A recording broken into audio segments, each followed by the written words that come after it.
La palabra del Señor es una narración, ¿no es cierto?, que es una continuación de lo que nosotros hemos escuchado el domingo pasado cuando el Señor multiplicaba los panes y los peces y que dio de comer a una multitud muy grande.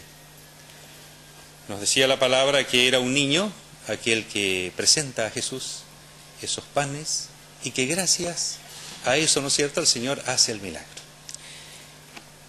El Señor, cuando ellos querían coronarlo rey, se aleja de ellos. Y lo que nos dice hoy la palabra es que se va a Cafarnaúm.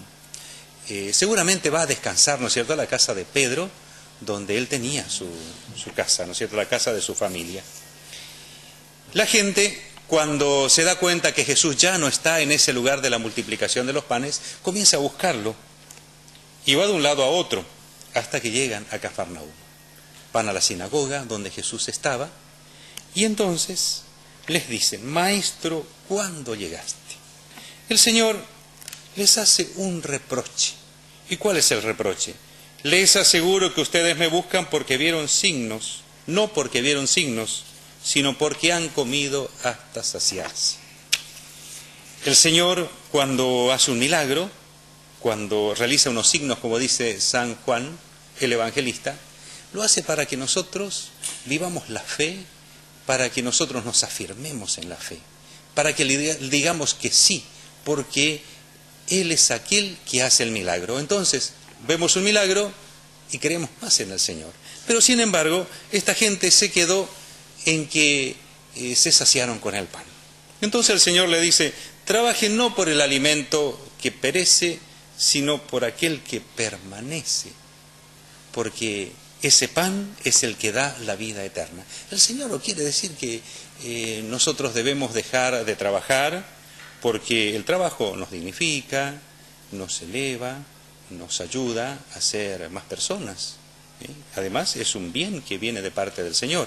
Pero ahora nos dice que hay otro pan, que es el pan espiritual, aquel que da la vida eterna, aquel que nos llena, que nos fortalece y que es un camino para llegar hacia el Señor. Ellos le preguntan entonces: ¿qué debemos hacer para realizar las obras de Dios? Y el Señor, que dice: crean en el Padre, crean en mí, que soy el enviado del Padre. Creer, nosotros sabemos, ¿no es cierto?, que no es solamente decir, ¿no es cierto?, que Dios existe. Creer significa tener una vida de acuerdo a la voluntad de Dios, es decirle que sí en todo momento, es leer el Evangelio, reflexionarlo, tratar al Señor en la palabra, tratar de que nuestra vida se asemeje a lo que el Señor nos muestra en el Evangelio. Eso es fe, es toda una vida. Y el Señor les dice: crean. Y nos dice también a nosotros: ¿qué signos realizas? Nuestros padres comieron en el desierto, como dice la Escritura. Les dio de comer pan bajado del cielo. Entonces el Señor le dice: es mi Padre, no es Moisés el que le dio de comer el pan del cielo, pero yo ahora les voy a dar otro pan, que es el pan que da la vida eterna, aquel que desciende del cielo, aquel que fortalece todo su existir. Y el Señor escucha de labios de esta gente: Señor, danos siempre de este pan. También nosotros hoy le decimos al Señor: danos siempre de este pan, porque en este pan nosotros encontramos todo lo que somos, todo lo que debemos ser, todo lo que el Padre nos está pidiendo a través de su palabra, a través de la Escritura, de los Evangelios, se hace realidad cuando nosotros nos acercamos a comer de este pan. Ayer estábamos celebrando nosotros el día del cura de Ars, de San Juan María Vianney. Y qué importancia tenía para este santo sacerdote, este pan bajado del cielo. Nos cuentan, ¿no es cierto?, sus biógrafos, que muchas veces se pasaba horas por la noche escribiendo su homilía y después otras tantas tratando de memorizarlas, pero que llegado el momento en la misa no se acordaba de nada y que lo único que decía era: miren al sagrario, ahí está el pan vivo bajado del cielo.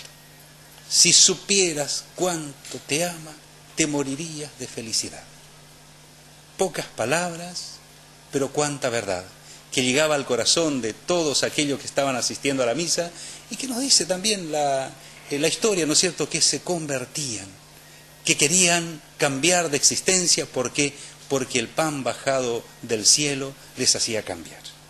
Hoy le pedimos al Señor y pedimos a la Madre de Jesús, aquella que nos asiste a nosotros con su intercesión, que nos acompañe siempre y que nos ayude a abrir nuestro corazón a este mensaje que justamente hoy el Señor viene a traernos, el del pan vivo bajado del cielo. Que ella interceda para que siempre lo comamos y que sea para nosotros el alimento espiritual.